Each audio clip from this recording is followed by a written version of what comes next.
Nothing is more loving than the truth. To rescue people from a false and fatal religion is the only loving thing to do. And Any sense. Once I realized that there's no separating Adventist theology from Ellen White, I couldn't remain part of a movement built on deceptions and lies. Even though now I know the truth, I gave myself so much time to study the Bible, I've always loved the truth. And one of the things that I'm fearful of is deception. I don't want to be deceived because they don't have the true light. They still need the true gospel. You said Adventists are deceived. My question to you is, how do you know? How does anyone know if they are being deceived?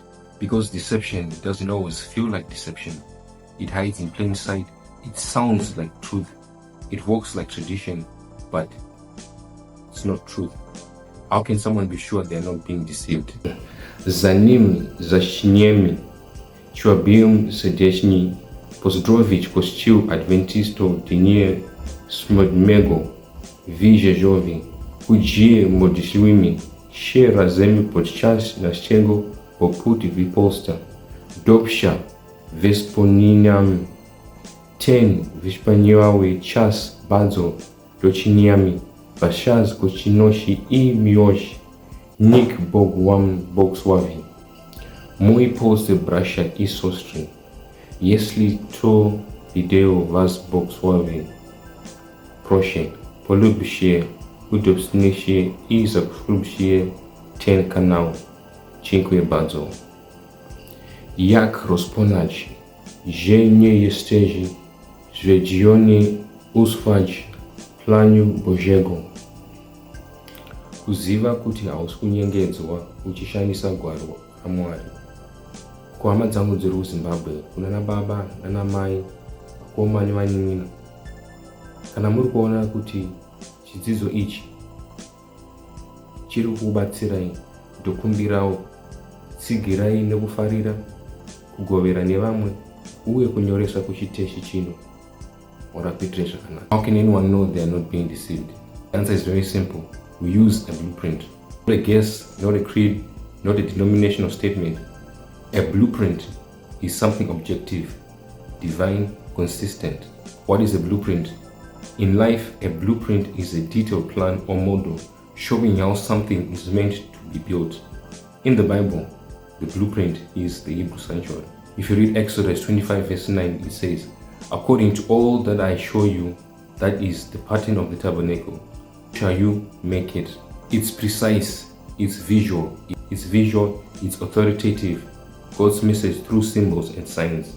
From the beginning of salvation history, God preached the gospel through signs and symbols.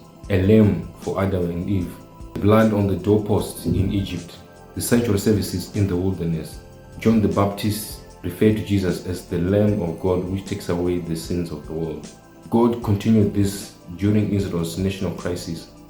Examples of symbolic messages are found in Jeremiah chapter 27, the yoke around Jeremiah's neck symbolizing Babylonian captivity.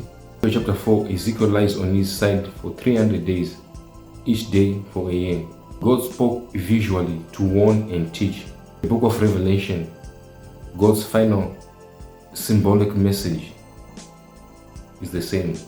God once again uses signs and symbols, beasts, scrolls, seals, trumpets, and a lamb on the throne.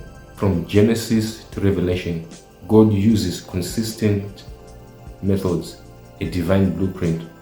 Christ is the blueprint fulfilled. The Passover, he dies. Unleavened bread, he rests in the tomb. First fruits, he rises. Pentecost, he sends the Spirit. 1 Corinthians chapter 5 verse 7 says, Christ, our Passover, is sacrificed for us. Each step traced in the sanctuary festivals, Christ fulfills. Blueprint removes all doctrinal misunderstandings. It puts believers on the same page, God's page.